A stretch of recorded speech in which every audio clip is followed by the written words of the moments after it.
Tayo po ay imuko muna po, mga kapatid, at ay humingi ng gabay sa ating Diyos. Hallelujah, Lord God, Ama namin Diyos na buhay. Salamat po sa oras na ito na pinagkulob mo. At naway, hindi makahadlang ang pagmamalat ko nito. Kayo po ang mabigay ng ibayo pang kalakasan. Humingi pa po ko ng ibayo pa pang kalakasan, O God, na maingatan na makapag may bahagi ang yung mga banal na salita, O God. We praise you, we glorify you, we worship you in the mighty name of your Son, Christ Jesus. Amen. At mapo muna po tayo, mga kapatid.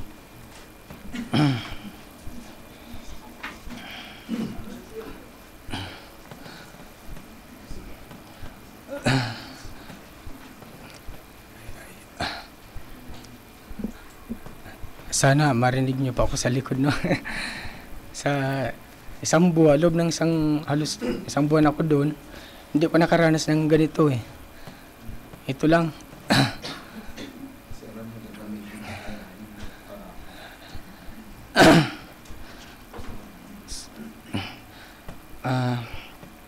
Ang title po ng mensahe nito ay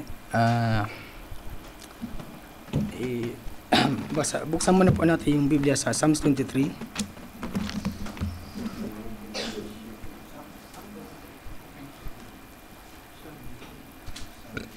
Psalms 23 po.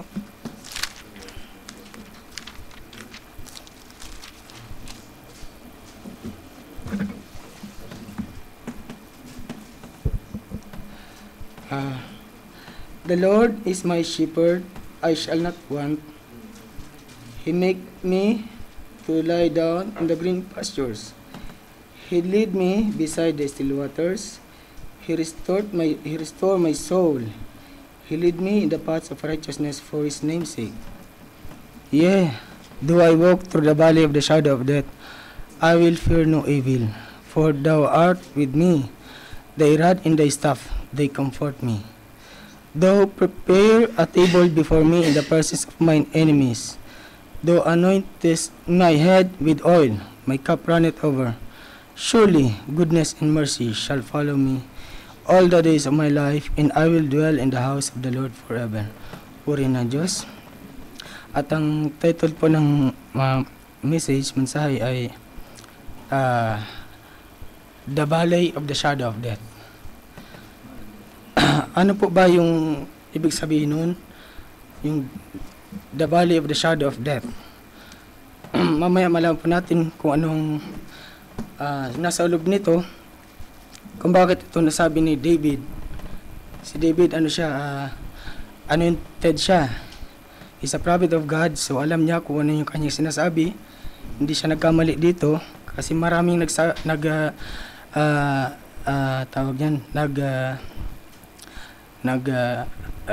ibang version ng Biblia, ganitong ginawa nila, sabi sa New International Version, even though I walk through the darkest valley, I will fear no evil. So nawala po yung sustansya ng salita ng Diyos. Sabi sa Biblia, bawal din magdagdag at bawal din po yung magbawas. Sa New Living Translation, ganun din, even when I walk through the darkest valley. So, ganun din po.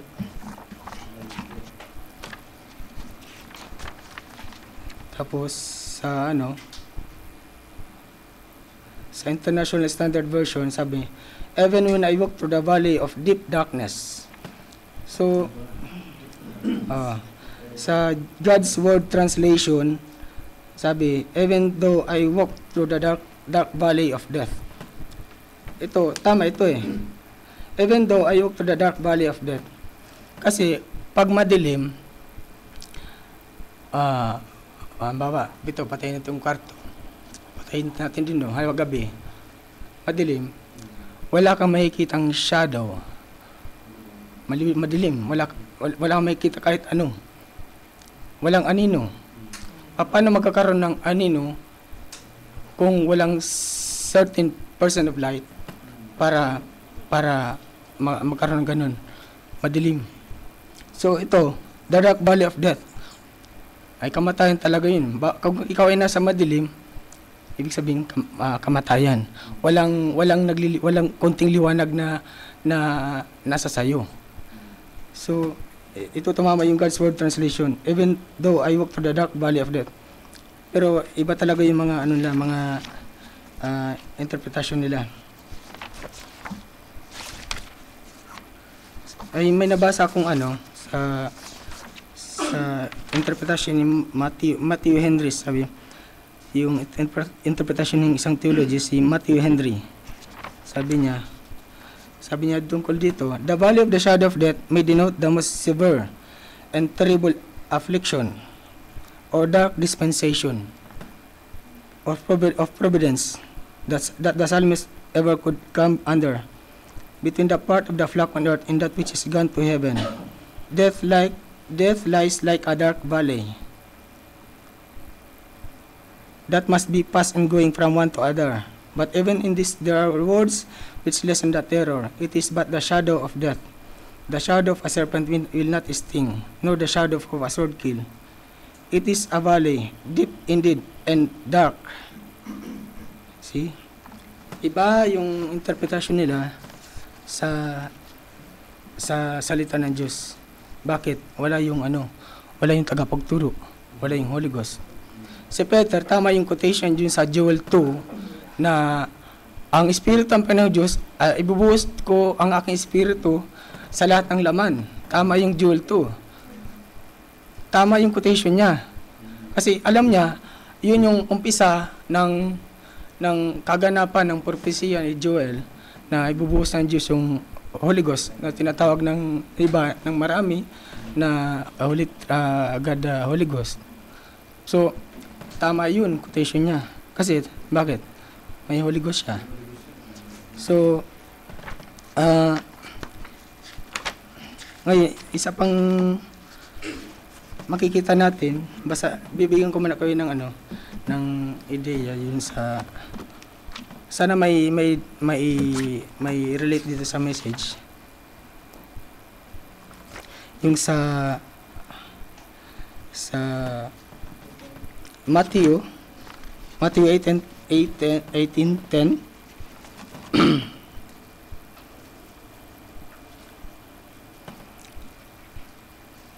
Nakita niyo na po.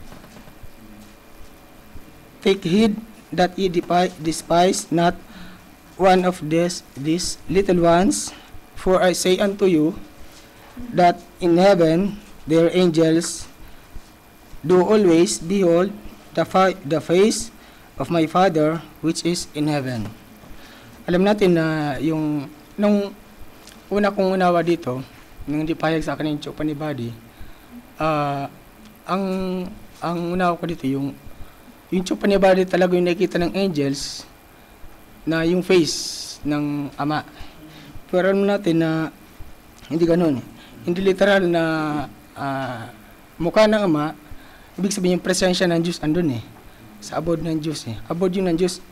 Kaya hindi maaaring ikot ito ng mga Trinitarian na di ba may first person nga, may face So sa biyaya ng Diyos, malalaman po natin kung ano yung ibig sabihin nito at sana may konekta sa message. Sa 2 Peter 2:4, tingnan po natin.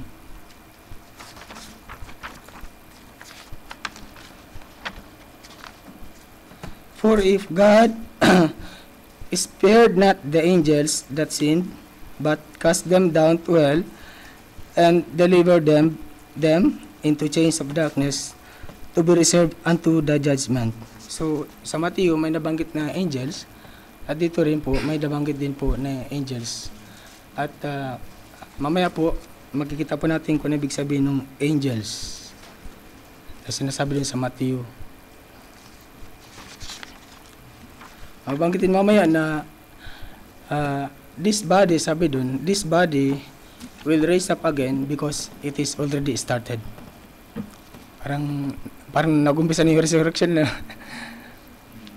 Pero ano ba yung ibig sabihin nun? Nagsimula na ba yung resurrection. Sabi na. Okay.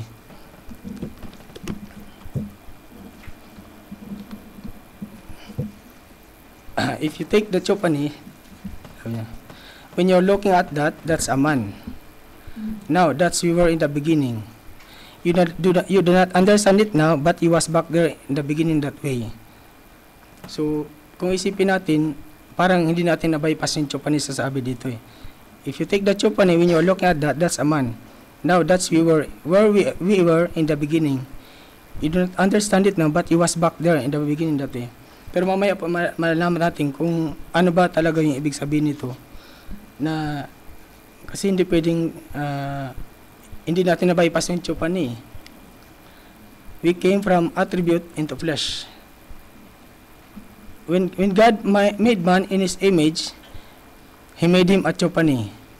In Genesis 1:26-28, God made man in His image, in His likeness. Male and female created He them, but there was no man yet to till the soil. As He walked through the Garden of Eden, first as a Chopani, it led the animal life. It controlled everything, but it couldn't till the soil. See? Then God brought man a little lower down and put him in animal life. That is this body. So, una, in the Chopani form, tapos inilagay siya sa mas mababang kalalagayan, in the image of the beast. Yan yung katawan na to. Just like the animal, so that he could till the soil. God gave him his 5 senses to till the soil and fix up the vineyards. So God put man in a flesh in order to touch and to feel. And then the man still looked lonesome. So nung finorm yung lalaki sa alabok, nalungkot siya. Bakit? Nakita niya yung mga hayop pares-pares, may lalaki, may babae, lahat pares-pares. Pero tingnan natin. In Genesis 1:26-28, tingnan natin.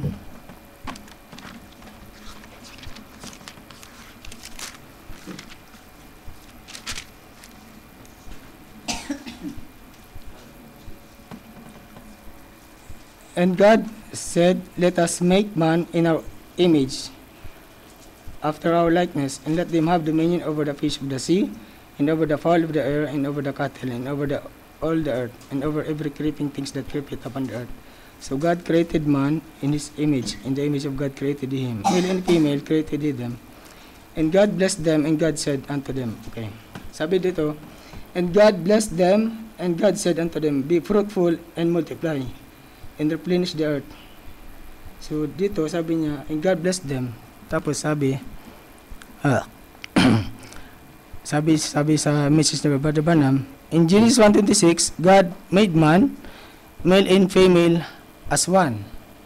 Isa lang. Not two, hindi magkahiwalay. Baga sa isang Chopani body, isa lang sila. Nung una ko nito, hindi pa hayag sa akin yung ang unang kong nawa, yung Chopani body, nung lagay sa flesh yung tao, naiwan Chopani body. Pero sa biyaya ng Diyos, dahil nakita ko, tininan ko yung paano pabalik eh. Nung, tawag nun, ganun ang mangyayari sa resurrection, di ba? Lalakip yung Chopani body sa na-resurrect na katawan, at doon na, magkasama. Ganun din yung ginawa sa una eh. Nilakipan ng alabok yung Chopani body, at walang kamatayan si Adam. Ngayon, when man was separated from the Chopani and put in flesh, he wasn't just put all together there in the flesh. Part of his being was still a Chopani, so it didn't look right. So, ibig sabihin,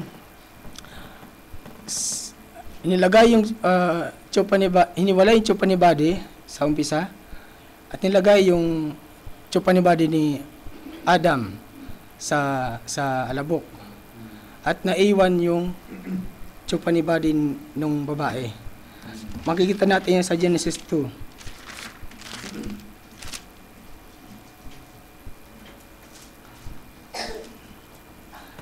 At tinalang ng Panginoong Diyos ang tao sa alabok ng lupa at inihinga ng kanyang mga butas ng ilong na hininga ng buhay. At ang tao ay naging kaluluwang may buhay. Okay, sa 16, 2:16. At inuutos ng Panginoong Diyos sa lalaki na sinabi, sa lahat ng punong kahoy ay sa halamanan ay makakain ka na may kalayaan. So, sa isang katawan,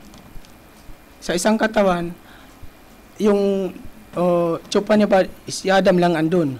Wala yung babae. Kasi sabi niya, ikaw, isa lang. Sa Genesis 1:26 to 28, God said unto them. So in one body, dalawa yung kausap niya. So kaya sabi ni Brother Branham, in first creation, in a tsupa niya body, he created man and male and female as one. Hindi magkahiwalay. At nung nilagay sa alabok yung lalaki, nauna nilagay yung tsupa ni body at naiwan yung tsupa ni body ng babae. Okay. So, it didn't look right, sabi niya. Andun yung mga hayop, magpapares-pares, lahat. Pero malungkot si Adam. See, there was something lacking. That very grave showed that there was a helpmate waiting for him. You got it? See, Adam was lonesome to show that they could not be separated. Look, when God formed a woman, He never went and got a different dirt. Hindi kumain yung Diyos ng ibang alabok. Kundi, doon mismo, kinuha yung ni Adam, sa yung tadyang niya. At yun ang ginawang babae. He formed a woman from the original dirt. Adam. He took a rib from his side and made him a helpmate, a woman. She was made for the man and part of the man. She was part of him in the beginning, in the tsupani. So, sa una pa lang, magkasama na sila. In one body, male and female, andun. Nahiwalay lang yun. Naiwan tsupani body ng babae at nilagay yung tsupani body ng lalaki sa laman. Okay? That's exactly why Christ and God are one. Yeah. It could not be anything different. Kung siya ay isang tao lang na sinasabi ng marami, hindi siya pwedeng sambahin. Hindi siya pwedeng panubos. He wouldn't be a redeemer. Kaya sabi ni Jesus Christ, I am my Father are one. Sa simula pa lang, when God created a logos, when God created Himself in a tsupani body, at yun yung ginamit siyang sa pagkikreate. At doon na nanahan yung Diyos sa tsupani body. So, when God formed man in the dust of the earth, man is not in the image of God. That body is in the image of the beasts. But look, inside of that man, sa loob ng katawan na yun, is the image and likeness of God. Amen? Which is that tsupani. Kasi kung wala doon, yung tsupani body, una talaga, nahirapan akong unawain. Naiwan talaga yung tsupani body ng babae sa kalalaki. Pero ganun pala. Kasi, paano magkakaroon ng fellowship sa tao, sa umpisa na hindi pa nagkakasala, kung wala pa doon yung tsupani body? Kung wala doon sa alabok, wala sa katawan. This body was made after the image of an animal. He was made something on the order of the animal because that is his duty to lead the animal. Now, when God put man in Eden, it was wonderful, and God loved that. He said, that's beautiful. Let them be on earth and live forever, for eternity, and let us just grow, and every plant bring forth, and everything like that. And let the man live, and the beasts live. Lahat, yun ang purpose ng Diyos. Kaya nilagay yung tao sa alabok para mag-lead sa hayop. Kasi hindi pwede mag-lead, hindi sila makikita hindi sila mahawakan. Kaya ginawa yung tao na upright para matakot yung mga hayop. Di ba may message ka bakit si Brother Van bakit hindi ka ba natatakot sa hayop? Sabi niya, ba't ito matatakot? Sa simula pa lang, ganun dapat yung ganun dapat yung nangyari. Kaya lang, na yung hype ang magiging subject sa tao. Ngayon, may mga hype na talagang lumalaban na sa tao kasi nawala na yung order nung mahulog sa kasalanan yung tao. Okay. Then sin entered. Ito na yung magkasala na si Adam at Eve. The world had been populated by sex desire. Imbis na by the spoken word na dumami yung tao by sex. Not by the original creation of God, but God have a provided way to bring us back to Him.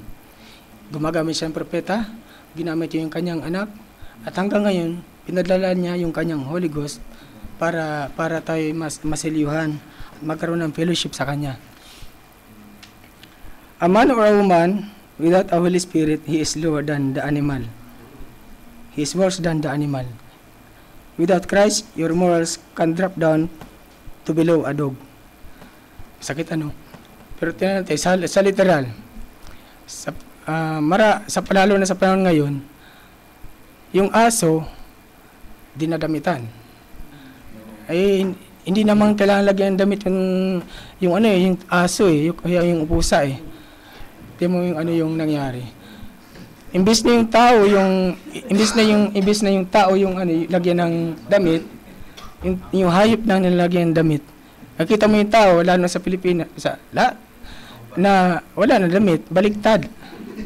Diba? Baligtad yung nangyari. Na wala sa order, Kaya sabi, he is lower than the animal. He is worse than the animal. Without Holy Ghost, sa spiritual tingnan natin.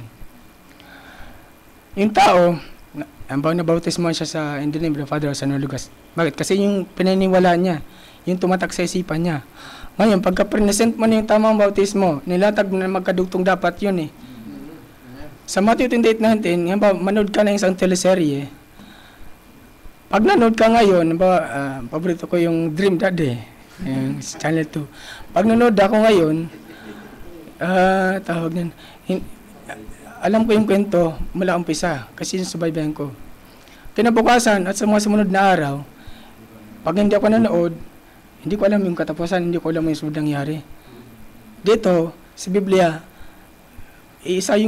Diyos ang nagpahayag sa mga tao, sa apostol, may sinulat sila, iba-iba yung author. Ano natin yung author yung Diyos, pero may ginamit siyang tao para magsulat ng mga sunod-sunod na pangyayari. Kaya lang doon sa ganon tao isa yung nagsulat.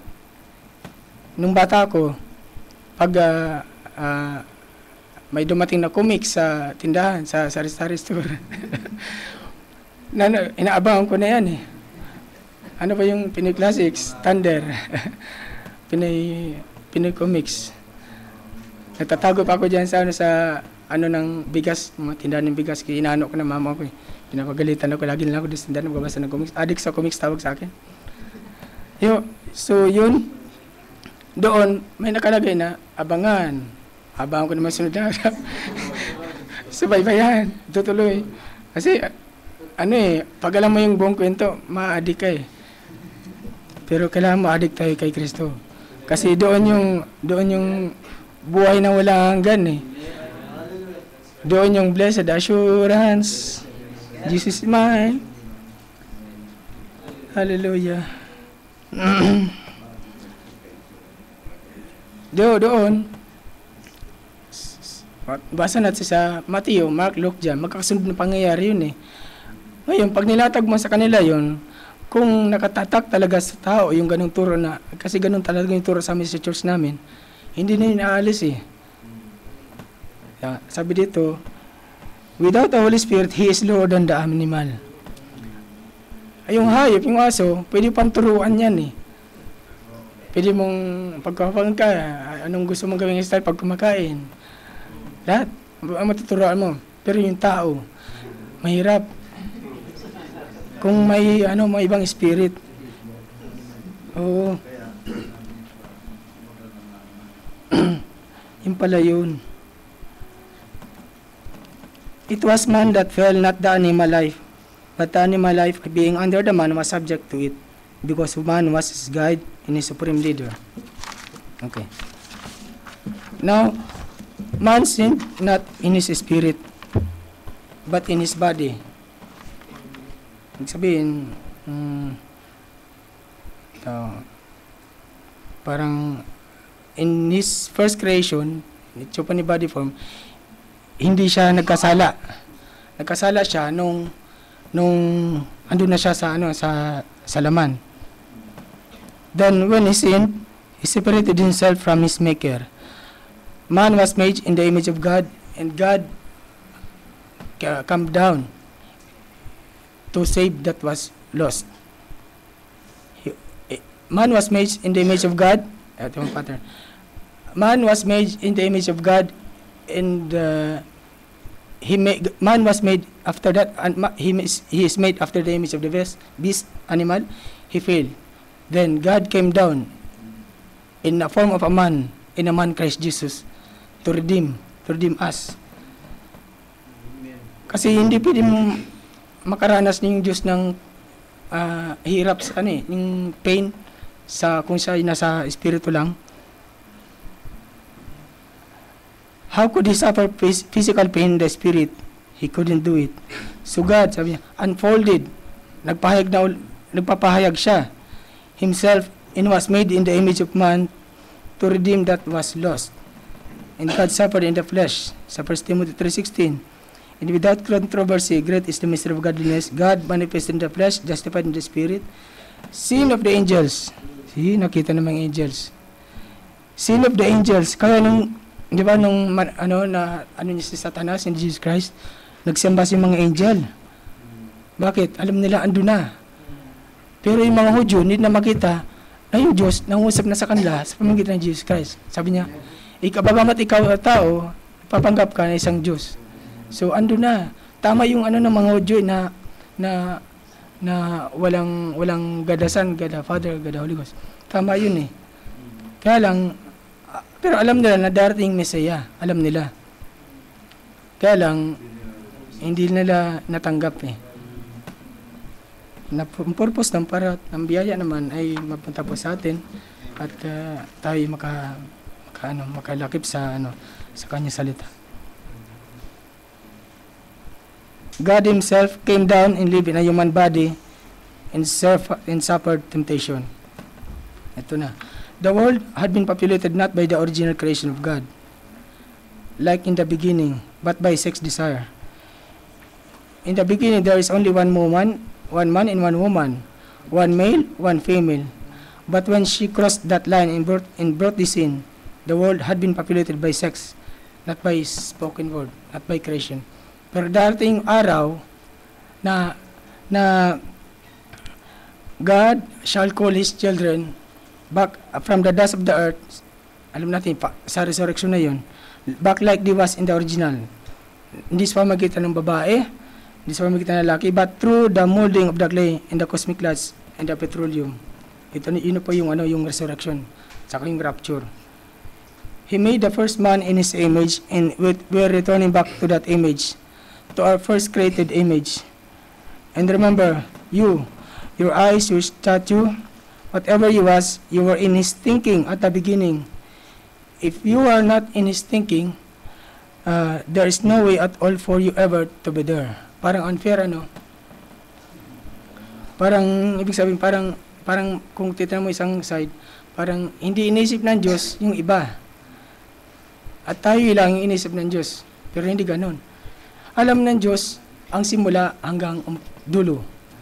So, alam niya kung sino yung tatanggap at alam niya kung sino yung hindi tatanggap. God is sovereign in His choosing, who was back yonder to tell Him a better way to make the world. He reveals to whom He reveals. The revelation itself is sovereign in God. And now, you are with Him then in His attributes. When the book of life comes into view, in Revelation 13:8, the beast that comes upon the earth is in these last days will receive all the people on the earth whose names were not written in the Lamb's book of life before the foundation of the world. think of it. Before Jesus was ever born, 4,000 years before he came on earth, and several thousand years before you came on earth, Jesus, in God's mind, died for the sins of the world. And the Lamb's Book of Life was made. Di mo order. Una, sa kaisipan ng Diyos, sa isip niya nauna pa lang namatay si Jesus Christ. Bago nagawa yung Lamb's Book of Life. At doon nilagay na yung pangalan natin sa Lamb's Book of Life. Your name was ordained of God and placed on the Lamb's Book of Life before the foundation of the world. You were there in His attributes. You don't remember it because you're just part of His life. Now, that's where people sometimes, yung Calvinist sabi doon, sabi ng mga Calvinist, bakit daw yung, why some ordained to be lost? Bakit daw na-ordain yung marami na hindi maligtas? God's not willing that any should perish. He doesn't want anyone to perish. But being God, He knows that many won't accept it. Itong kanina. He had to know the end from the beginning in order to be God. Now, this body is subject to the word in earnest waiting for the earnest change of the body. Become like Adam. Ito yung katawan natin ay subject to the word. Kailangan natin magpasakop sa salita ng Diyos para makabalik tayo doon sa word. We became from the attribute to the flesh. But if this earthly tabernacle be dissolved, we have one already waiting. That's where we go. So, galing po tayo sa attribute ng Diyos, sa kaisipan ng Diyos, at nabypass natin yung chupani body. Naiwan yung chupani body at tayo from attribute to the flesh. Then we can look back and see what we done. Now, we have never become the Word. We just from attribute into flesh. Ito po yung kanina. Not the Word.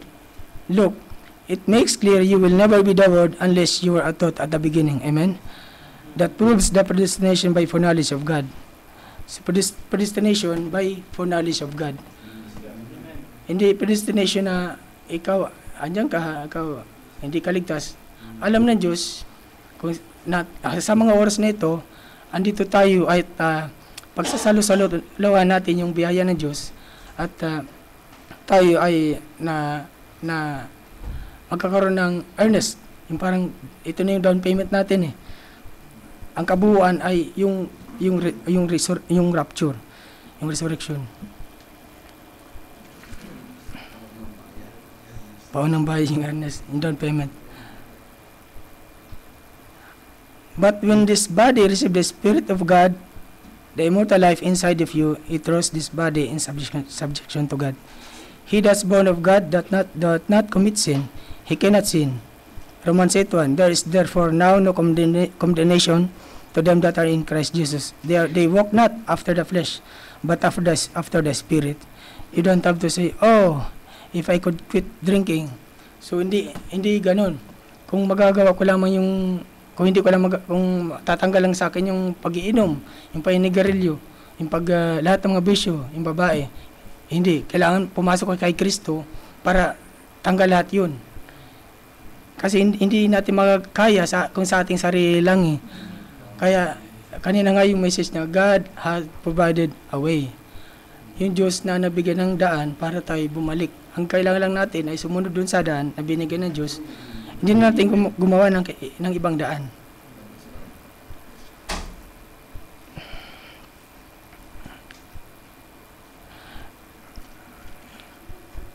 Sa Pilipinas ngayon, maraming mga kita mo sa mga daan,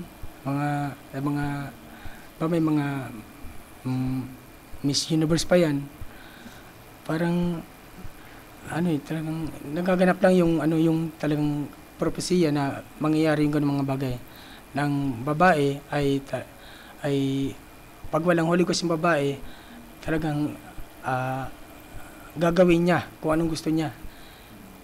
At maraming mahulog dahil sa babae.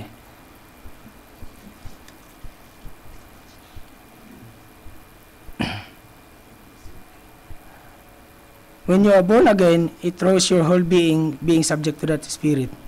and that spirit is nothing in this world, but is seedward quickened. And when the Bible said, don't do this, that body quickly returns to it. There is no reasoning. And what is the earnest? It is the earnest of the resurrection. This body will be raised up again because it is already started. Yung pala yun.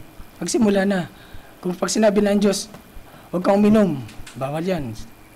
Yung katawan, susunod ka agad. Huwag kang mababae, bawal yan.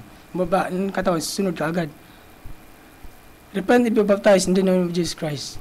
Walang question, walang reasoning, sunod ka agad. Automatic. So, ganun.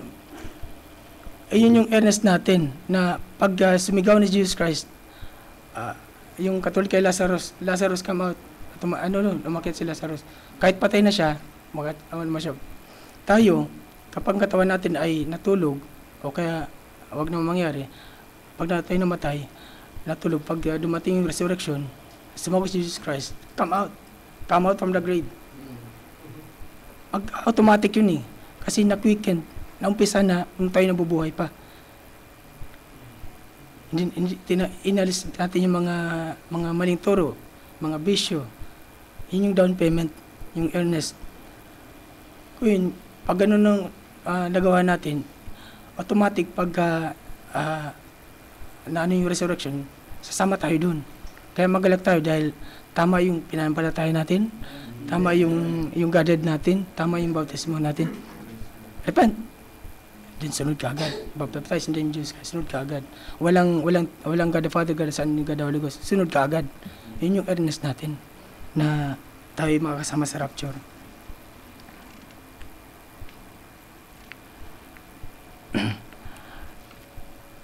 Now this body is subject to the Spirit, have not yet entered into word form. We are still in the flesh form, but subject to the word. Death in the flesh will take us there.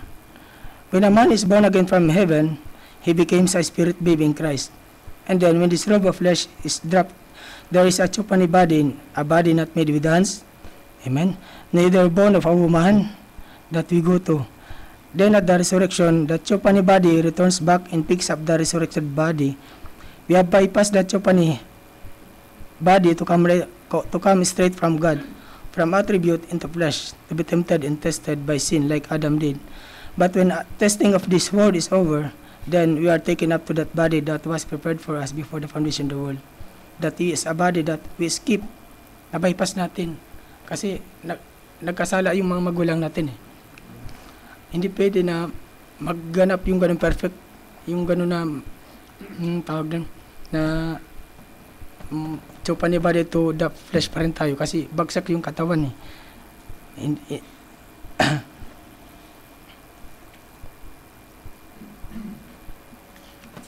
Si Melchizedek, pumunta siya kay Abraham after the battle before he go home. What a beautiful type here. We have Melchizedek meeting Abraham after the battle because before he goes home, we meet Jesus in the air after our testing is over. After the battle, we go home in the abode of God. See? The 2 Thessalonians, sabi, for we, tayo, which are alive and remain, shall not hinder those which are asleep. For the trumpet of God shall sound, amen, that dead in Christ shall rise first. Then we which are alive and remain shall be caught up together with them to meet the Lord in the air. Therefore, tinipo niya eh, si Melchizedek, si Abraham, bago siya umuwi, nasalubong niya si Melchizedek.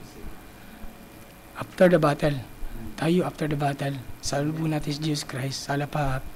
Sama natin yung mga natulog at yung mga buhay, salubong natin siya at sama-sama natin pupunta sa sa abode ng Diyos. Hallelujah. So, samantalang may mga pinapakita na magaganap pala in the future. Purihin ang Diyos ay din nakita natin. Pasalamat tayo may propeta tayo na ginamit ng Diyos para tayo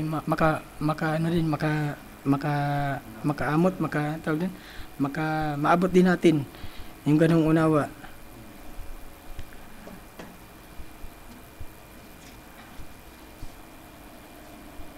On the return of Jesus at the resurrection, it won't be that body.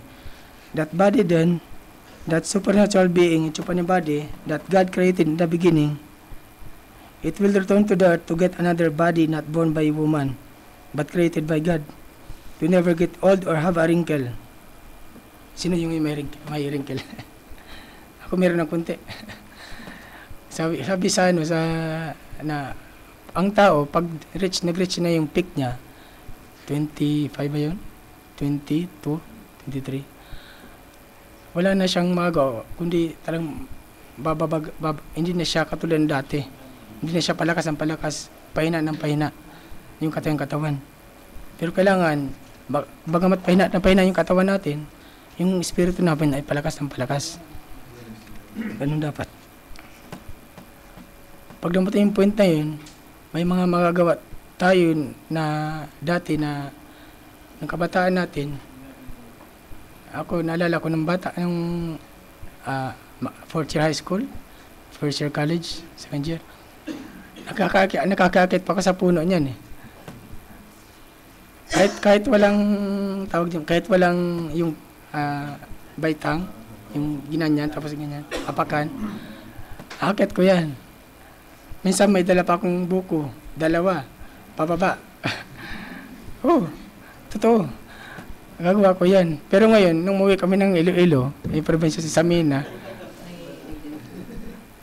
hindi ako nagsabi kay Sir Wife, kay Mrs. Kasi alam ko, hindi niya ako papakyatin. Alam niya na nakikwento ko sa kanya na gano'n ginagawa ko. Pero ngayong hindi niya ako papayagan na umakyat Umakyat ako ng sinubukan ko hanggang mga 2 meters yata. Baba ako agad, hindi ko na kaya. May pa yun, may apakan. Talagang ganun. Pero darating yung time na ibabalik sa ating kalakasan natin.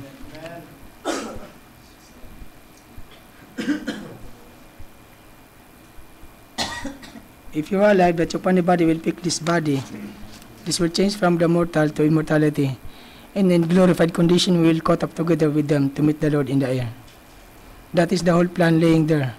How God created us in the beginning. We come down on the earth for His great purpose.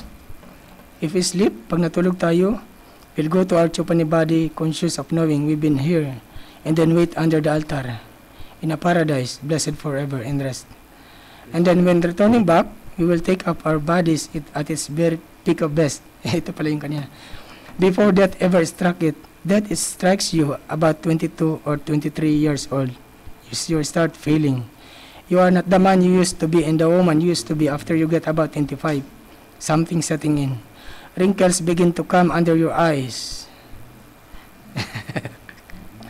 Sino yung may wrinkles sa under mata? You can wash like you used to be. 30, you can notice it a whole lot. Wait till you get up to 50, 60, 70. And then you're really noticing it. But wait till I get 70, 80, or 90. What is it? God's just putting us in a race to run. But hallelujah, some glorious day, when we rise in the resurrection, we will be what we were. What God made me here on earth at my very best in the body not made by our parents, but created by God Himself. Free from temptation, free from sin, free from anything else, never to have a sickness, heartache. God is determined. When God makes up His mind to do anything, it has to be. Satan spoiled this picture by sexual desire to bring forth children. He spoiled it, so go ahead and make it. That's all right, because the only thing that you do in his life is pick up your form and image, what you are. If you are red-headed there now, you will be red-headed there. If you are black-headed now, you will be black-headed there. Satan interrupted the picture and you didn't even get what God intended for you to be. So kung ikaw ay may team dito, may team ka rin. Tama ba yun? Yung kulay mo dito, ganoon din dun sa taas. Yung kumaputi ka dito, ganoon din mo sa taas. Tama ba? Kung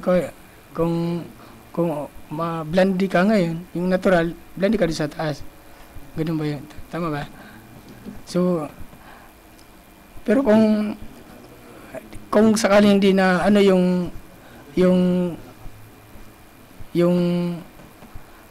kung hindi na yung picture, kundi na ni Satanas. Di ba may mga height differences tayo? Ano kaya atin dun? Pero kung ano man yun, mas just better. Kasi, nung bata ako, gusto rin mas matangkad ng konti. May iba, magano tayo. Pero just better. Ang malaga, at may buhay na walang hanggan tayo. Na hindi mabibili na salapi. Hindi matutumbasan ng kahit ano. Is priceless.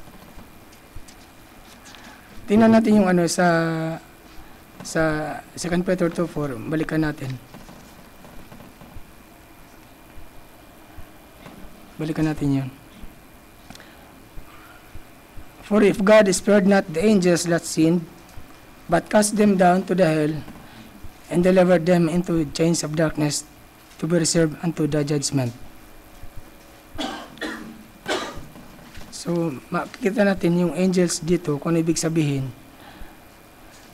Now, in Revelation, the 12th chapter, he gives a picture of the woman standing clothed with the sun.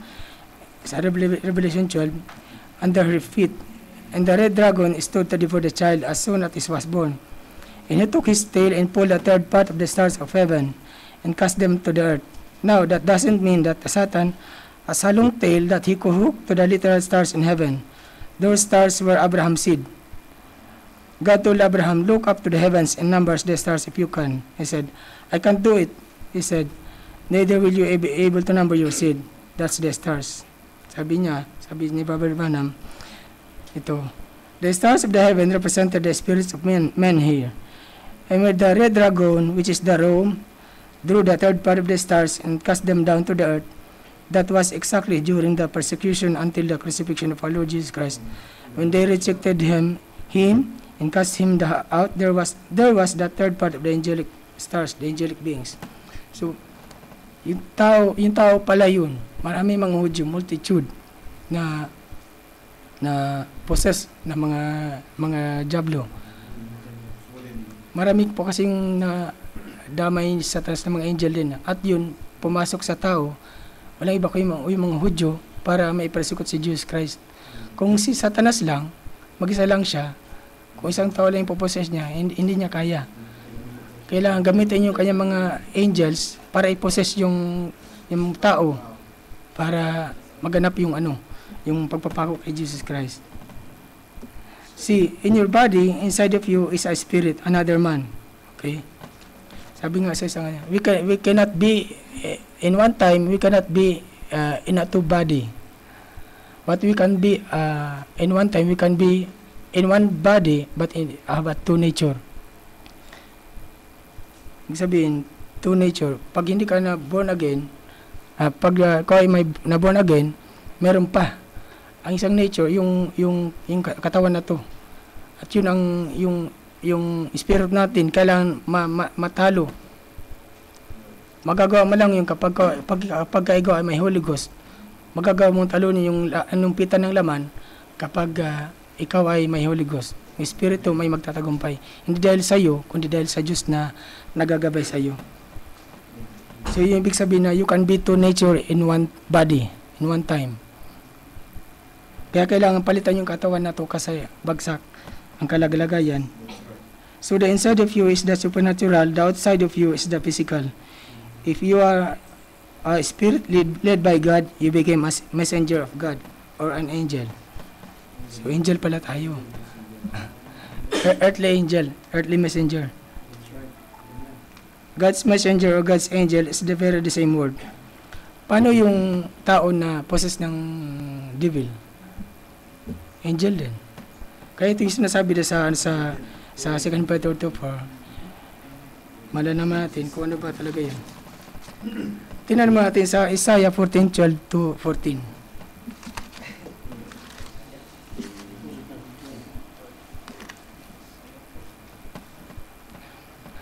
Kita nyo na po. Sorry.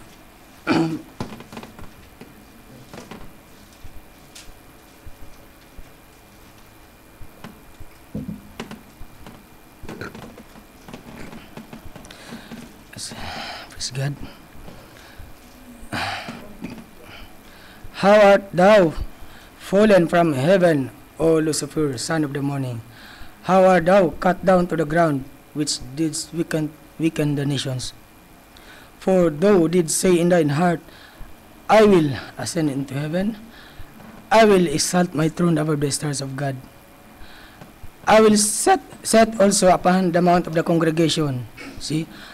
Sabi dito, I will set also upon the mount of the congregation. Nasaan? Sa congregation, sa church. Ngayon, kung yung church ay hindi church ng Diyos, andun siya.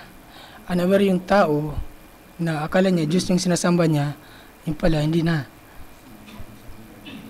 In the side of the north, hindi ko alam kung ano ibig sabihin, in the side of the north, mamaya lang po natin pag-share, hindi ko pa nanuto kung ibig sabihin in the side of the north. I will ascend above the heights of the clouds. I will be like the Most High. Satan was the original archangel of God. He once dwelt in heaven. He once was the greatest archangel in the heavens.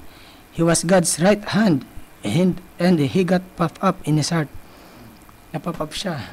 Kaya, pasalamat tayo Diyos ay binigyan tayo ng Espiritu na hindi nagmamataas. Kasi kung sino nagmamataas, bababa siya ng Diyos. Katulad ginawa kay Satanas sabi ni Jesus Christ kay, sino ba yun? Si Peter ba yun? Na nakikita ko si Satanas na nahuhulog na parang lintik sa mga lagan. Totoo pala yun. Ito pala yun na binagsak siya. He was kicked out from heaven at nilagay siya sa earth.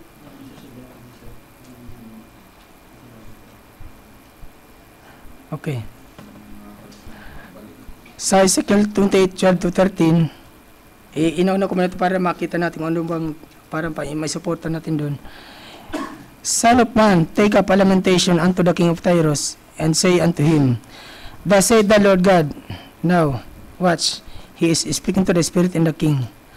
Thus saith the Lord God, thou sealest up the sum, full of wisdom, punong-puno ng karunungan, perfect in beauty. Perfect. Kumbaga, paano kayo ibig sabihin perfect? Anong ibig sabihin ng perfect and beauty? Maganda na, perfect pa. Satan, see there how Satan was the most beautiful of the archangels. Thou hast been in Eden. Now, the King Tyrus at that time could not have been in Eden, for it was 4,000 years before that. Thou hast been in Eden. Who's he talking to? He's talking to the Satan and the king. Now, okay, he's talking to the Satan and the king. Ngayon, titignan yung kabaliktaran. Dito, kausap ni Ezekiel si Tyrus. Bagamat tao yung kausap niya, kita niyo yung espiritu nandun kay Tyrus. Ngayon, kung tayo may espiritu ng Diyos at na-blaspheme yung Holy Ghost, sinong kausap ng tao? Yung Diyos. Yung espiritu ng Diyos. Now, listen to this. Thou sealest up the sum, full of wisdom, perfect in beauty. Thou was in Eden, the garden of God, even precious stones was thy covering, sardius, topaz. Ganun pala ibig sabihin, perfect in beauty. Diamond, perfect in beauty. Beryl, onyx, jasper, sapphire. Pala perfect. Emerald, carbuncle, gold. Workmanship of the tablets of the pipes was prepared in thee, in the day that thou was created. But he was kicked out of heaven.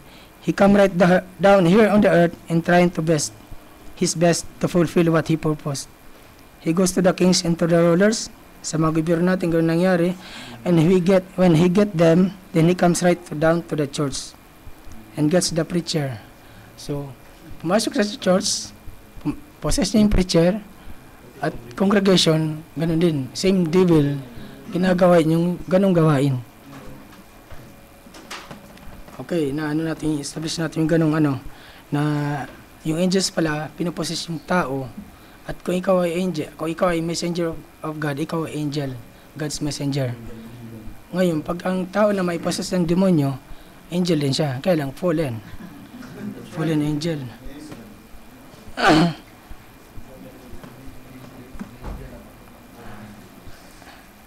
Now, we go back to 2 Peter 2:4. Basahin ko na lang. For if God spared not the angels that sinned, but cast them down to hell, and delivered them into the chains of darkness, to be reserved unto the judgment. Now, if God spared not the angels that sinned, but cast them down to hell and delivered them into the chains of darkness to be preserved unto judgment, then tingnan natin sa 1 Peter 3:19.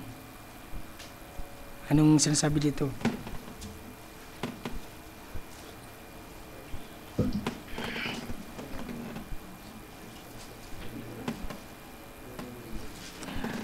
Ito, yung sa 2 Peter 2:4, pinapatang ko lang din, yung bago mangyari, yung pagbaha.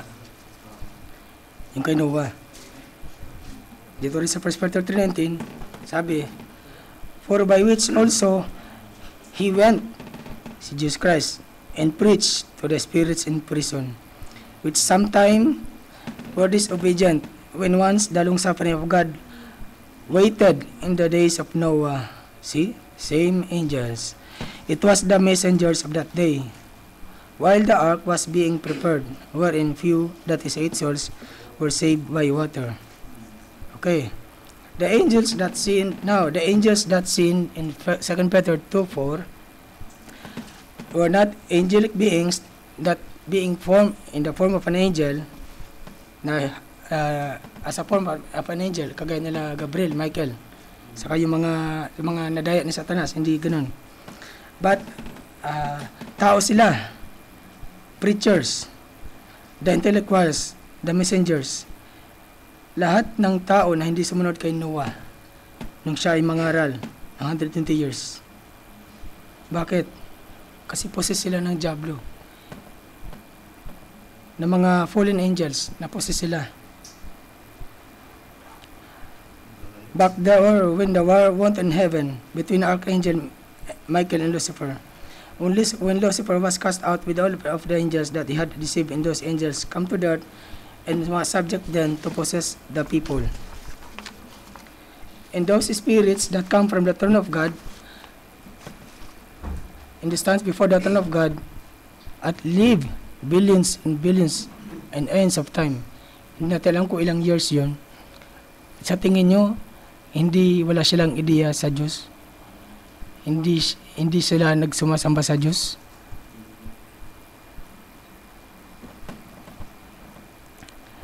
At they come down and get right into man, and they worship God. They worship God and they have a knowledge of God, and they're smart and shrewd and educated, but God rejected them from the beginning. Those demon spirits come into people and habitate their body and give them a nature. Jesus cast them 7 out of them, out of Mary Magdalene: pride, boast, unclean, filthy, vulgarity, emulations, strife. Lahat na hindi kalugod sa Diyos. Binigyan ng tao ng nature. So these angels in 2 Peter 2:4 are people, tao, messengers here on earth. The preachers, the intellectuals, they sinned, and the only way that they could sin would be disbelief. They had their own religions, and they did not believe the message of Noah. They did not believe the message of Enoch, and they rejected their message, and they were condemned.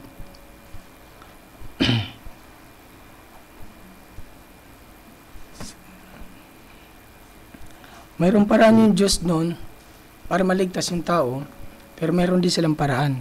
Gumawa din sila ng paraan. Katulad ng ngayon. Kaya sabi ni Jesus Christ, as it was in the days of Noah, so shall will it be at the coming of the Son of Man. Hindi lang yung pagbabaha ngayon, hindi lang yung mga dilubyo, kundi yung mga tao na nag-go against mga preacher na matigas ang ulo, na hindi sumusunod sa salita ng Diyos. Yun ibig sabihin ng as it was in the days of the Son of Man, so shall it be at the coming, as Noah, so will it be at the coming of the Son of Man. Pumupunta sila sa church, at napaka-loyal sa church. Pag sinabay mo yung tamang bautismo, at nailatag mo na yung bautismo, na nai-connecta mo na yung Matthew 28:19 saka Acts 2:38, at hindi na tinanggap yung ganung kasi nabaptismo na siya, sabi sa Father, Son, and Holy Ghost. At sabi, naramdaman ko ang Holy Ghost na tumayo ang aking balahibo. Nanayo ang aking balahibo. Base sa aking experience, marami ako naging experience. Sabi niya, isang kwento lang. Marami ako naging experience nung ako'y mabautismo sa Father, Son, and Holy Ghost. God is speaking to me in a still small voice. So, ganun ako nila. Ngayon, okay, sabi niya, nabautismo siya sa Father, Son, and Holy Ghost. Ngayon, nilatag mo ng tamang bautismo na hindi dapat paglabanin. Dapat maunawaan, ang pangalan na yun ay pangalan ng Diyos. Hindi pangalan ng tao. Ang Diyos ay napapahayag sa 3 kapanahunan. Father, Son, and Holy Ghost. Kaya nga nung sa Isaiah 61, sabi doon, ay Espiritu ng Diyos ay sumasa akin para ipalaya niya mga bihag, para makakita ang mga bulag. At nung kinot yun ni Jesus Christ sa Luke 4, marami yung hindi tumanggap. Maraming nakatitig sa Kanya. Hindi lang nakita na iyon yung kaganapan na ng pangalawang pagpapahayag ng Diyos na sinasabi nila gadasan na second person. Yun yung pangalawang kapahayagan ng Diyos. God with us. Ngayon naman, God in us. Amen. The only way you ever know Jesus Christ is by spiritual revelation, not by theology. You will never know it by the word, for the letter kill it, but the Spirit give it life. So, ngayon,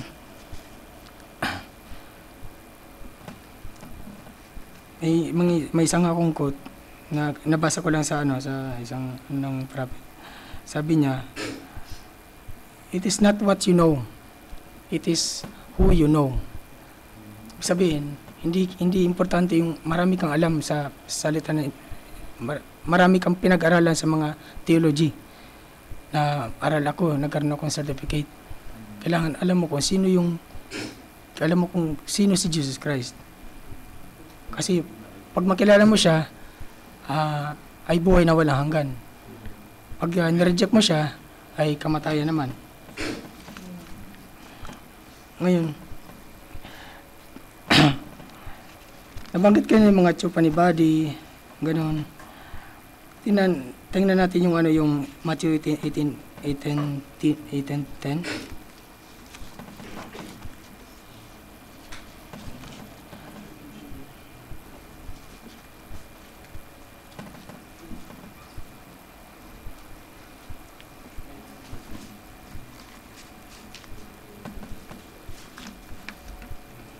Ito pa, pag nilatag mo na yung bautismo, tapos ganun yung reasoning nila, nananampalataya na sila sa ganung bautismo, Father, Son, and Holy Ghost.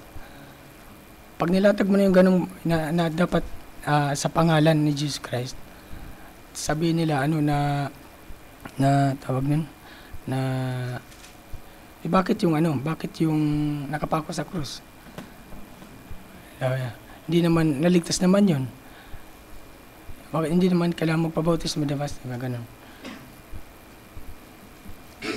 Ang isang tao nanampalataya na tama yung baptism the Father, Son, and Holy Ghost, tapos i-quote yung sa Luke, yung namatay yung tao na kapako sa cross, wala siya sa tamang kaisipan. Wala. Kasi nanampalataya na yun yung baptismo yung kakaligtas niya. Ngayon, kapag ganun pala napalataya mo, tapos nag-quote kang ganun, hindi kalugulugo sa Diyos. Sa Matthew 18:10, take heed.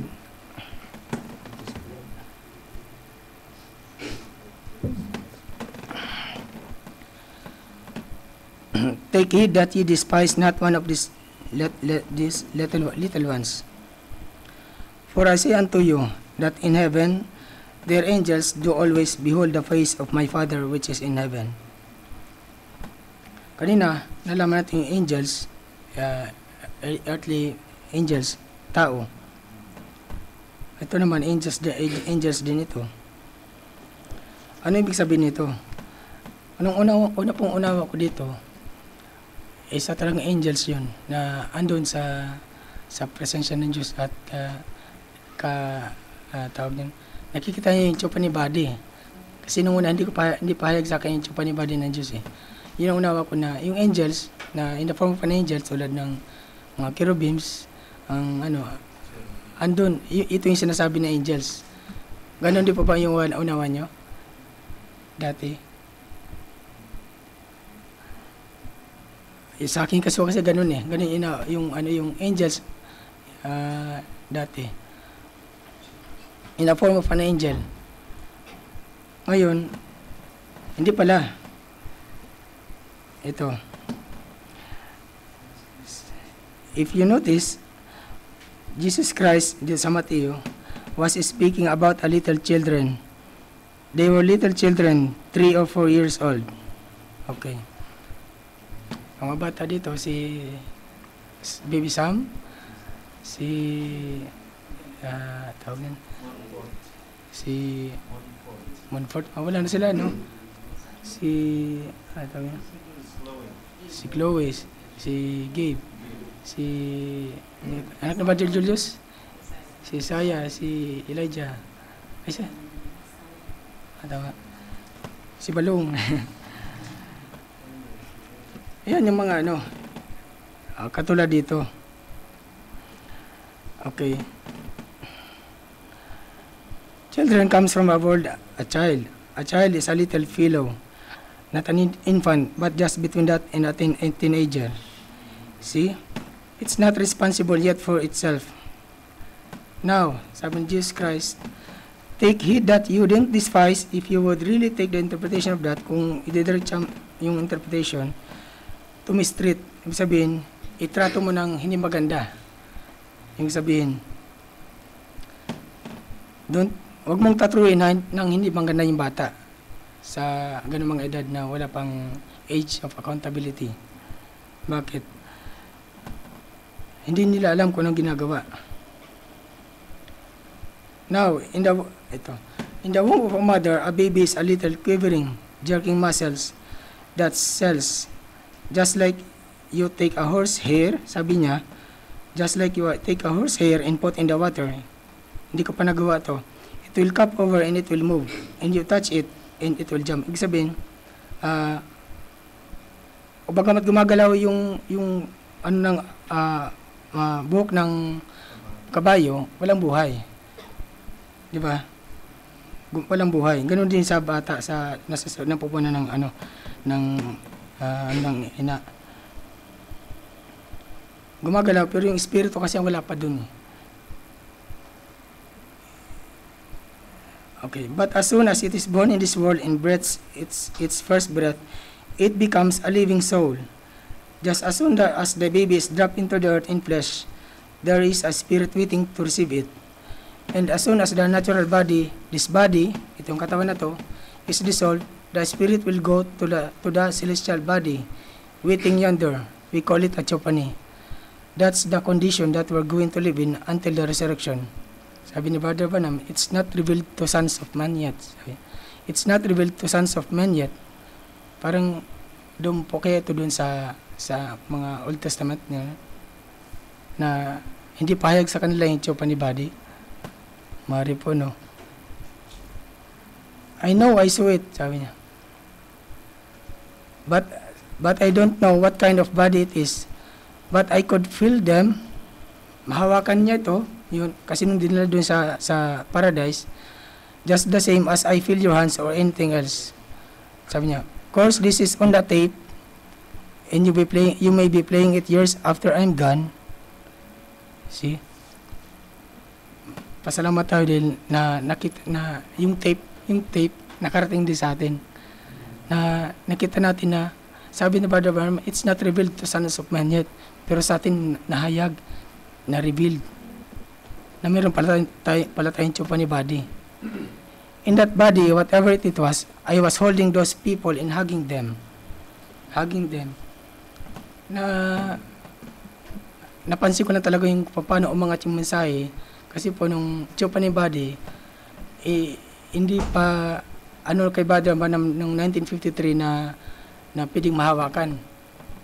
At nung dinala siya sa paradise, kasi nung sa message ng Beyond the Curtain of Time, nagtatanong siya, Lord, ano kaya ang kalagayan doon? Parang ganun. at dinala siya sa sa paradise. Kasi nung 1953 na message na tawag niya na questions and answers sa Genesis, sabi niya na I can touch Brother Neville. Alala ko na tanong ito na Brother Arvin I can touch Brother Neville when we come up there. Ibig sabihin, hindi magkakahawakan. At kinote niya rin yung sa souls under the altar sa paradise na sabi niya, they can talk but they can touch. They cannot touch. Hindi sila pwede maghawakan. So hindi pahayag sa kanya na pwede palang maramdaman mo yung katawan mo na katulad ng maramdaman natin ngayon pag ginawakan mo yung katawan natin.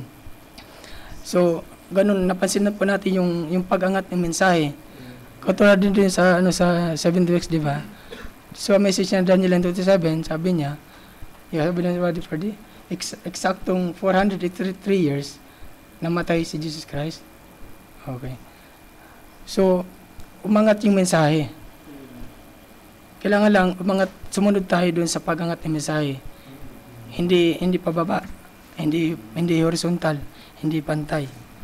Kaya marami talaga yung nananatili sa gano'n na hindi na nila pinansin yung pag-angat ng mensahe. Okay. Balikan natin Matthew 18:10. Because, sabi ni Jesus Christ, because their angels always beholds my Father's face which is in heaven. Alam natin na hindi ito literal na mukha ng Ama kasi kung magkakaganon, tama yung God the Father as a first person. Because ito yung presensya ng Diyos na nasa sa abod ng Diyos. Okay. Sabi, because their angels always beholds my Father's face which is in heaven. You see, sa madaling salita, their angels, their bodies, their chupani body, ng mga bata, that they will go to pag namatay, ay andun na. Nakikita lagi ang Ama. Nakikita lagi ng Ama. See? Now, if this earthly tabernacle be dissolved, we have one already waiting. That's a body. So, these little children don't have sin yet. Their chupani body were waiting always, beholding the face of the Father in heaven. So, tayo naman bilang tayo ay sanggol sa, we are spirit babe in Christ. Lagi tayong umaasa sa daloy ng Espiritu Santo. Lagi tayo nagpapaubaya kung ano yung kalooban niya. Tayo naman ay may inihandang chupani body na inihanda ng Diyos before the foundation of the world. Yung mga sinners, wala silang chupani body. Yung mga ligtas lang walang chupani, ang may chupani body. Kahit hindi chupani body. Kahit earthly messenger, kahit earthly angel, wala din sila. Both sides yun. Bakit? Yung earthly messenger ang magbibigay ng mensahe. Yun yung ang Diyos gagamit niya ng earthly messenger para iparating yung mensahe sa tao. Ay, kung hindi ligtas yung tao, wala siyang earthly messenger. Kasi hindi siya tatanggap eh. Hindi siya magre-reject siya. So wala siya. You see that little spark of life that you had in you from the beginning, when you started your journey, lahat tayo, may kanya-kanya tayong pinanggalingan. Mayroong Katoliko, may Baptist, may dating daan. Palipat-lapit tayo ng church. Pero nung dumating yung time na tayo tinawag na, talagang andun na tayo nanatili. Nung ma-recognize natin ito, sabi ni Brother Branham, sabi niya, I want to make this statement. Balikan natin yung Psalms 23. So many people make such a terrible mistake. Terrible, ibig sabihin, Nakakatakot. Horrible. Bakit? Kasi sabi ni Biblia, bawal magdagdag, bawal magbawas. Ang sino mang magdagdag at magbawas ng salita ng Diyos, ay siya rin ay aalisin sa aklat ng buhay. Okay. Marami yung nagdagdag at nagbawas. Nakita natin kanina. Nang unawa nila, dark valley of the shadow of death.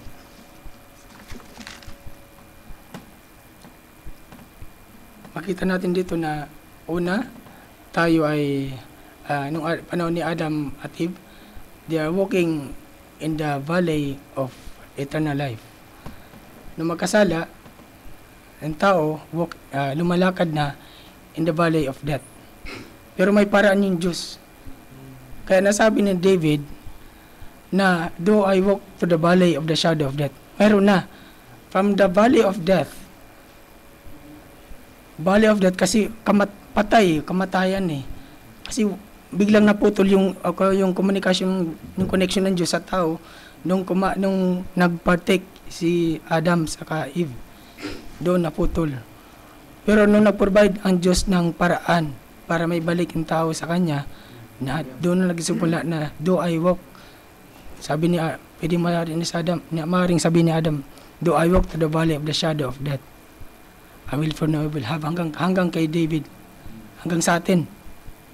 Though we walk to the valley of the shadow of death, we will not fear evil. Bakit? Kasi may liwanag tayo. May liwanag tayo sa ating puso na siyang nag-guide sa atin. At balang araw, yung dilim sa kaliwanag magsihiwalay at totally maliwanag na.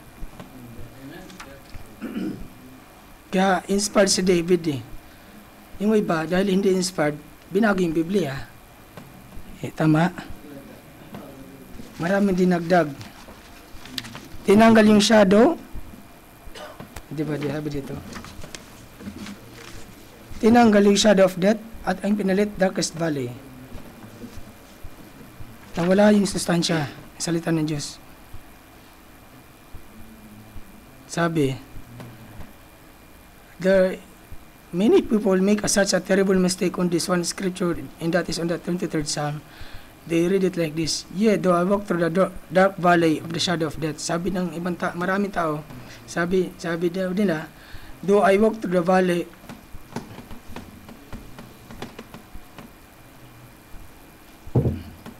sabi daw nila, though I walk through the dark valley of the shadow of death. Now, there is no such thing in the Bible, sabi ni Brother Branham. Sabi ng Biblia, the dark valley, sabi ng Biblia, the valley of the shadow of death. Yun ang sabi. Now, before it could be a shadow, it has to have a light to make the shadow. Sa kwarto, pag natutulog ako, minsan pinapatay ko. Walang anino. Madilim, wala kang makita. Ngayon, nung binuksan ko na yung lampshade, andun na, kung may nakaharang na upuan, sa likod may kita mo, liwanag. Bakit? May liwanag. Okay. Then, there should be a certain percent of light to make a shadow. And that's the way we are. Tayo. We are both natural and supernatural. This body is subject to death and was brought forth by a woman. You are a reproduction from Adam and Eve. Be black and white. Kaya, pasalamat tayo kahit maitim tayo. Kaya, huwag tayo manlait pagka hindi tayo maitim eh. Ako maitim ako, huwag niyo kong laitin. Kasi lahat tayo ay kumukuha lang ng picture dito sa lupa. At kung ano yung picture natin dito, kung tayo maitim, tama ba ako? Maitim din tayo dun. Sana tama. Pero, immortal na, eternal.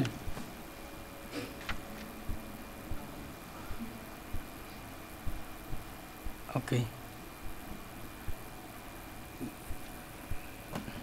Be black, white, or whatever you are a reproduction of an offspring from Adam and Eve. That makes your body born in sin, shaped in iniquity. Come to the world speaking lies. You're damned and condemned at the beginning of your life, not even without a chance. Because the spirit that has come to you by nature is come from sexual intercourse, desired by man and woman, produces an earthly child. At hayaan mo yung bata, hayaan mo yung bata, wag mo turuan ng tama, magagawa niya mali. Yung bata, turuan mo, kahit turuan mo, nakakagawa pa rin ng mali. Bakit? Kasi yung nature niya, andun na, although unaware siya, pero andun yung nature niya na gumawa ng mali. See, a whole being is black and smutty and dumb and cursed and going to hell. But when you're born again, then the light of God shines down into that soul. Na maborn again tayo, yung liwanag, andun na na-adapt natin yung nature, na-adapt natin yung nature ni yung ni Jesus Christ. Napalitan yung nature natin ng tawag niya, yung kalikasan natin, nung matanggap natin yung Holy Ghost, na wala na yung mga nature na binigyan ni Satanas sa atin, natanggal na natin at napalitan na yung nature ng spirit natin ng pagiging tamang Kristiyano. Sinusunod natin palagi yung Diyos, hindi na tayo kumukontra sa Diyos. But when you're born again, then the light of God shines down into that soul. Then it's no more a dark valley. Sabi niya, but it's a valley with a shadow of death. Nung tayo ay hindi pa naniniwala, hindi pa tayo born again, talagang dark valley. Masabi natin niya, dark valley of death. Kasi hindi imposible magkaroon ng shadow kung madilim. Kaya kung tayo ay hindi pa na born again, ang sitwasyon natin, we are in the valley in the dark valley of death. Ang valley, ito yung katawan natin. Yung laman na to, ito yung valley. Valley of the shadow of death. Ito yung bagsak na kalagayan natin. Pero mayroong certain percent of light na sa ating puso para magkaroon ng shadow. You are veiled here with the flesh and with things known by faith, but there is enough light in there. And someday that light and darkness has to separate. Ito po yung kanina. When the light shines, darkness flees. And then we will Christ in that body. Darkness and death vanishes. And we burst out into perfect light. Glory to God. There we are. No more sickness.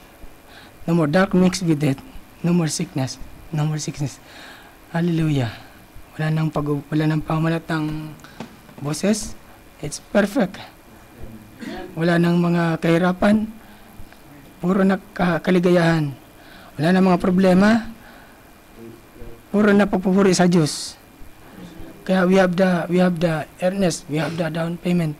Kaya this body will be raised up again, sabi niyo. This body will be raised up again because it is already started. Yung pala yun.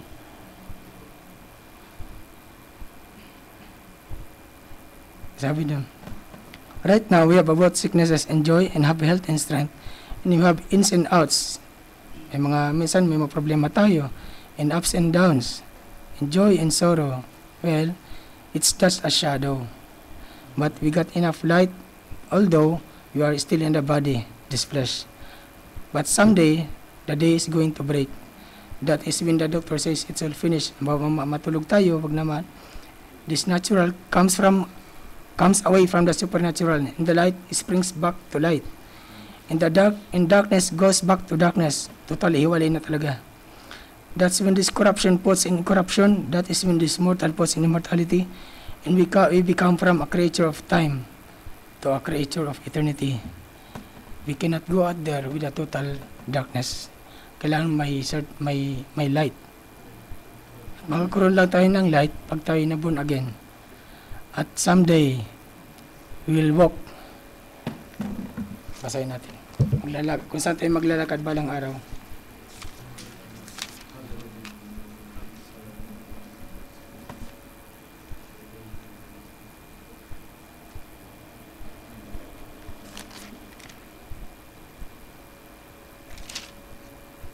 Yan.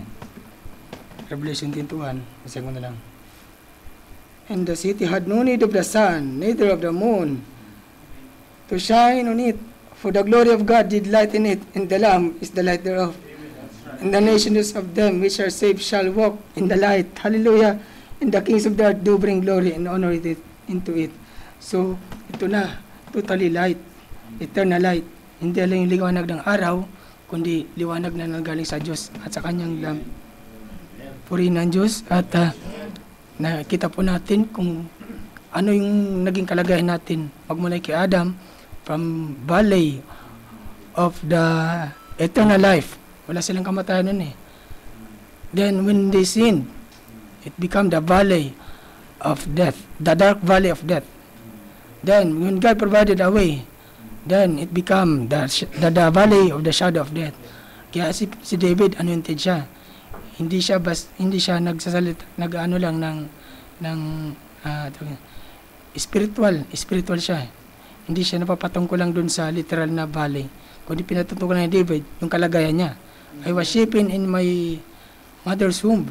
I was shapen in iniquity by my sorry. When my mother conceived in her womb. Tama yun, praise God. Purihin ng Diyos.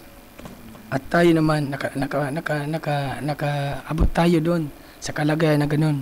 Now we are walking in the valley of the shadow of death. At darating yung time, we will walk again in the valley of eternal life, kung saan dapat dati nandun. Bumalik. Hallelujah. Purihin ng Diyos. Salamat sa Diyos sa biyaya niya. Doon lang po tayo dinala ng Panginoon Diyos.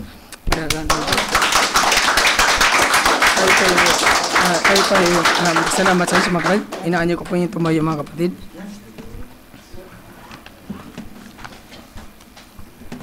Hallelujah, Lord God. We glorify you. We praise you. We worship you, God. Purihin ka, O Diyos. Salamat, hindi mo pinahintulutan na makahadlang yung kahoy, O God. At naway, mas kayo po ang umuhingi po ako ng paumanuin kung may mga nabanggit po akong mga hindi kalugod-lugod sa inyong harapan, O God. Patawarin po ako, tulungan mo kami na ibalik kami sa iyong banal na salita, O God. At dun lamang po kami manangan, Ama, hindi po nila nakita ang aking sarili, kundi kayo po, O God, na nagbibigay ng lahat ng unawa, bibigay ng buhay ng walang hanggan, na hindi may bibigay yung tao, ikaw lamang po bibigay ng buhay ng walang hanggan. Salamat po, Ama. We praise you. We sinasamba ka namin, O God. Patuloy ka namin sasambalatayanan sa mataas na pangalan ng bugtong anak. Amen po, Kristo. Amen.